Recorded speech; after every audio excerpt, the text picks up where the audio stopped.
Ready? Hey everybody, this is a 76. You saw me by the other day. The plugs needed to be replaced, and she fired right up when we got back until I got the plugs. Non-running motorcycle. It's amazing what a shovel head does when somebody doesn't do what they're supposed to do and it's called take care of the machine. So anyhow, when you ride with your S&S, if you gotta leave your enricher on to ride it, you're gonna foul your plugs, and two, you gotta rebuild your carburetor. So I don't know which it was, whether you did it on accident or on purpose, but we got new plugs, fired right up. So it is a 76 FLH 2C, matching motor number, frame number. You can ride it just like this. Some people like crusty stuff, or it's a perfect bike to do your custom whatever to. What you don't want to do is spend all kinds of money on a really nice bike and then try to customize it. You want something like this, you can just do whatever you want with it. So again, the kicker spring here is obviously needs to be replaced, so that means pull the kicker cover off. So while you're in there, do yourself a favor, put all new kicker gears, all three of them, and check your throw-up bearing. If it's got the needle bearing, just put a new one in for safety. 76 was the last year of the big cone bearing, so hopefully it still has that. Nobody knows if you pull it open. It does have the ratcheted transmission, which is correct. It's an FL model, so it has the floorboard with the tab if you want to put the floorboards back on it. Everybody has their own idea of what they want.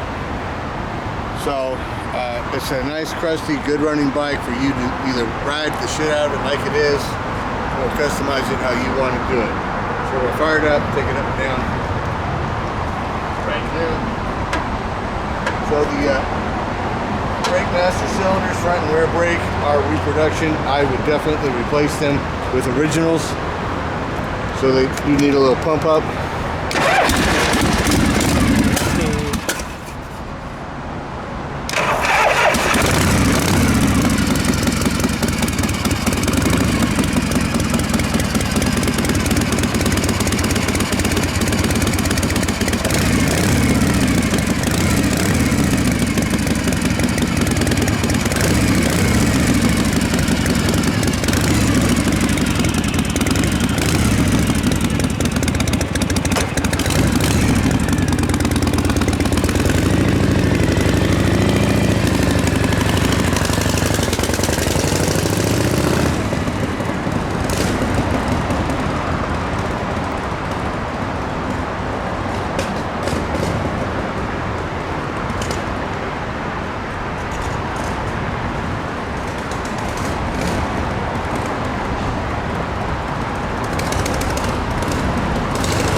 Heard it or not, but there was a little cough now and then. What that is the beginning of a manifold leak. So I would put new manifold O-rings on it, be safe. A shovel head, if you take care of it, is a fucking indestructible motor. I mean, you just can't blow them up. The problem is, most people don't know how to take care of them. They don't keep their valves adjusted, they don't keep it tuned up, they let their weights get wore out, and the worst thing you can do is ride it on a manifold leak. They don't know what TLC is, huh? That'll blow the fucking head gasket. Now a shovel head has a really thick head gasket, has really thick base gaskets. So on a semi-warm motor, man, I can get on it wrong and not blow it up.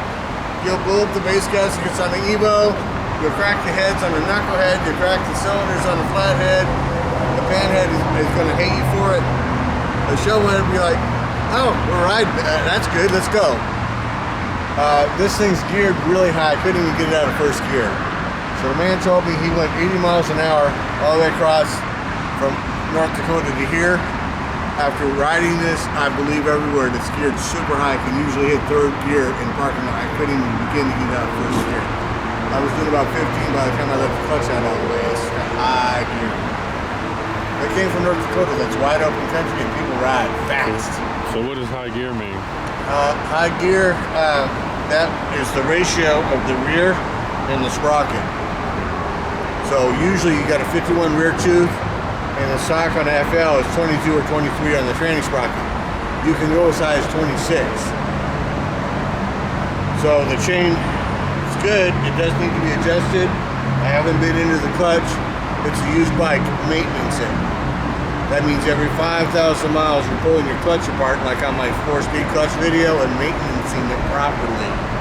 So that's basically your choice if you to change the size or leave it. Yeah, how you want it to ride on the freeway. Yeah. And how, if you want a reliable bike, I don't give a fuck what it is, you gotta maintenance it and make sure everything's tight. Trailhead requires a little bit more maintenance than an Evo. But we rode them bitches from 66 to 84 all across the fucking world. I mean, people went on world tours with these bikes and not a fucking problem. It's all about the mechanic. Are you a good mechanic or are you an asshole? It's all about the mechanic. You got a good mechanic, you got a reliable bike. Now, what we're not showing on the video, it does have a clip-on windshield that goes with the bike. Oh, yeah. Man, it's got a sissy bar goes with the bike. It's in the pictures. So it's a good running, get on and go anywhere you want shovelhead for $7,500. So basically, just a little TLC and it's indestructible. Boom, TLC, it's on you. $7,500, get on it and go, man. Get on it and ride it. Can't beat that. Can't beat that at all. Shovelheads today, they're usually wanting 10, 12, 15 grand. And not everybody wants a pretty bike. Everybody wants a pretty bike. This one has some character. It's all rusty and crusty and dense and all that because I ain't got to worry about it. All I want is I can get on it and go. Yes, sir. And for the man who wants that, this is your machine right here. So that's that. We'll see you all the next time. And by the way, this bike is called the African Queen. That's the name. You can change the name if you want, but do a worship to the bike gods if you change the name. It's not good if you don't do a little worship to the bike gods because they will follow you again. But it's got a green frame and beautiful green flames on it. Personally, I wouldn't change a thing. I just ride it, put on some original master cylinders, and ride the bitch out. That's that. We'll see you guys on the next one.